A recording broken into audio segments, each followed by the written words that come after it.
Hello everyone, in this video I'm going to discuss why did I start the family tree title with the letters A-Z.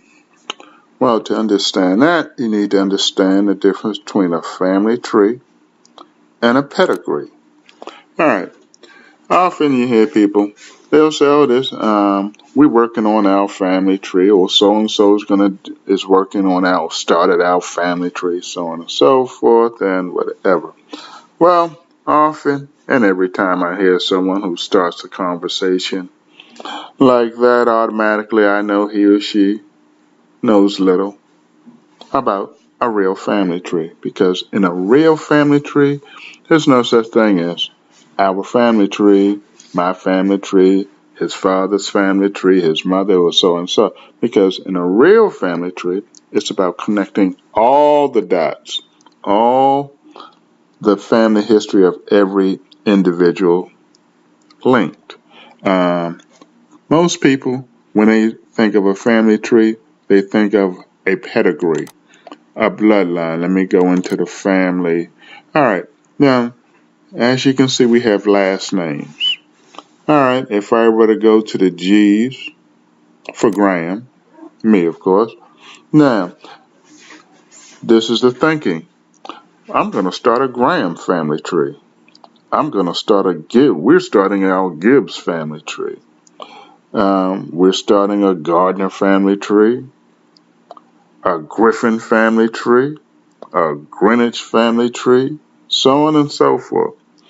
Well, I hate to be the bearer of bad news, but they're not family trees. They're merely pedigrees, bloodlines. Um, and most work on pedigrees incorrectly anyway, because with a pedigree, it's a matter of you only should link those who are a particular bloodline. So, if you are the bloodline of so-and-so Graham and you marry, well, your wife is not part of that pedigree. And if your wife is not part of that pedigree, unless you're from one of them small towns, your wife is not part, as far as her bloodline, of that pedigree, she does not belong on your, quote, family tree, and that's not a family tree, it's a pedigree. Same with Gibbs or whatever, Griffin or whatever. So, the family tree is when you connect all the dots. That's what makes a family tree. Last names, surnames, whatever you want to call them, they're merely branches of a family tree. People say, well, why do you add the husbands? Well, because, or ex-husbands, or baby mamas, or whatever, or adopted children, because they're all part of that individual's family history. Even foster parents. Foster parents may raise a child from a few days old until they're grown, and that's part of the family. Whereas if you were to work on your, quote, pedigree, thinking it's a family tree, you would exclude the foster parents and all of those others who are not related to that person by blood. We're not talking about marriage, so on and so, by blood. So your baby's mama is not part of your pedigree, but she's part of your family tree because she's your baby's mama.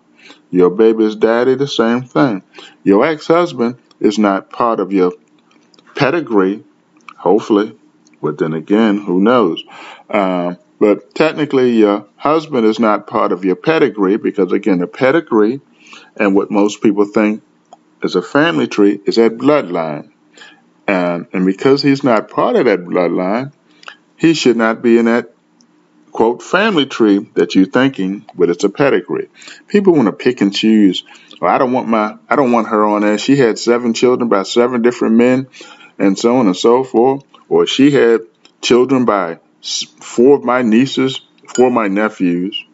So why should she go on there? Because the children, she's linked by the children, so on and so forth. So again, to sum it up, the difference between a pedigree and a family tree. Pedigree, bloodline only. If you're not part of that particular bloodline, you're excluded. Family tree, everyone is is included. It's just a matter of connecting the dots and setting the facts straight. Any questions, give me a call. Thank you. Enjoy your day.